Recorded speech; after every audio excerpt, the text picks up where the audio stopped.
Welcome to the Kitsap Publishing Deep Dive podcast with myself, Jack Bennett, and Emily Waters. Join us as we explore books, current events, history, politics, health, and more. Let's dive in. Retirement assets.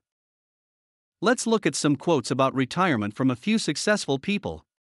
These quotes illustrate very well how different our views are on the time we stop working for money. Here is Jean Perret. He said, "Retirement? Well, it's nice to get out of the rat race, but you have to learn to get along with less cheese." George Foreman says, "The question isn't at what age I want to retire, it's at what income." Robert Half, the founder of Robert Half Consulting, says, "There are some who start their retirement long before they stop working." I have heard people say, the challenge of retirement is how to spend time without spending money. Some people see retirement as a point in life where everything changes, and some see retirement as a decade-long transition. I observe that the majority of the population today is that retirement begins at a point in time where one stops working and begins to draw from their savings for their living expenses until they die. There is also a very different picture of retirement, which views retirement as a time when one has long passed the point where one's passive income exceeds their expenses. This view sees retirement as a gradual process where one shifts away from earning the majority of one's salary as the only source of income and begins to rely on the income produced from the assets, which one owns. It is my opinion that anybody could achieve financial independence beginning in their 20s or 30s. Recently, I was talking to a former coworker. We were chatting about the question of when he plans to retire. He stated he would probably need another 10 years before he would be able to retire. I asked him why he had picked 10 years as his estimate. He answered that he planned to have a certain amount invested in paper assets before considering retiring. He said that he had not reached that figure yet. So, I asked him how much he thought would be enough. Even though he did not give me a concrete number, his intentions were pretty clear to me. His goal was to accumulate an indefinite amount of financial products, which he would then gradually sell after he retired while living on the proceeds. I told him that I thought that this strategy for retirement might prove very risky. I argued that what he was describing was a portfolio retirement plan. His plan does work because, over time, usually under a financial advisor's guidance, the prospective retiree will accumulate various paper assets using the principle of diversity of risk until his portfolio has reached an optimum mix. After retirement, the portfolio requires continual management and is the primary source to cover his living expenses. Assets are gradually sold as needs arise. What investment counselors usually advise is a mixture of growth stocks and high-yielding tax-free municipal bonds. The problem is that the portfolio begins to diminish from the very first day of retirement. The control of its value is mostly beyond that of the respective retiree. He is bleeding it off, and he is not in control. Market factors will probably be the determinative causal factor in the ultimate value of his portfolio. Furthermore, most 401k and IRAs retirement plans are based on the accumulation of paper assets. Paper assets are risky because they tend to lose actual purchasing power over time due to inflation. There is also a risk of a potential currency devaluation driven by international economic forces. Besides, these retirement funds are only designed to support retirees and perhaps their spouses when they retire.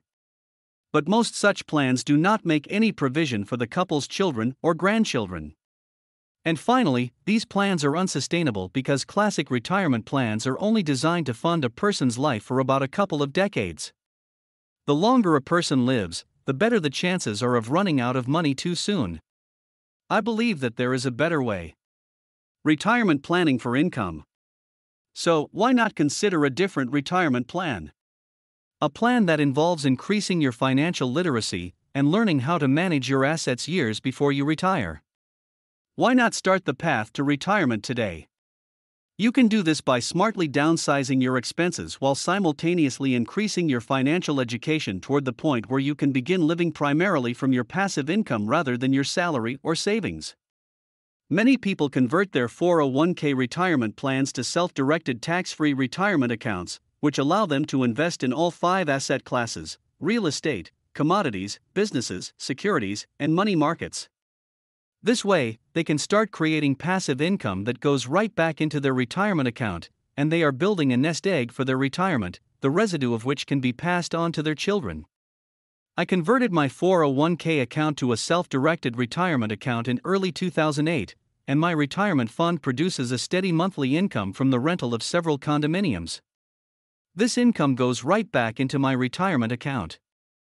Of course, since it is a tax-free account, it is designed to support me after my retirement, which I plan to start at the age of 65. I cannot withdraw any money today without paying a financial penalty. There are many companies out there that can help you in converting your retirement plan. The following diagram illustrates two paths: the average track and the sophisticated path to a secure and early retirement. The average person with a typical portfolio retirement account in the form of a classic 401k plan builds a cushion of savings during his or her employment years, which he or she will draw upon at retirement. A typical retirement planner will ask you one central question: what do you want your withdrawal rate to be when you retire? You can challenge your retirement planner by saying you want the withdrawal rate to be 0. He will explain that this is not possible. But if you prefer that your retirement income comes from income-producing assets, you will need to invest in your financial literacy and investment skills. However, sophisticated investors are investors for income. They use their savings and dedicate their time to the purchase and creation of several income-producing assets. This strategy can provide passive income not only during their working years, but also after retirement. I realize that my retirement approach asks a lot of most people. The message I want to bring across in my book is that it is a lifetime project, and we should ideally initiate it when we are younger. If you are now in your late 50s or even 60s, this plan might not be feasible. However, if you invest in your financial education, you can teach your children and grandchildren. Thank you for listening to the Kitsap Publishing Deep Dive Podcast. Emily Waters and I will see you in the next episode. Stay tuned.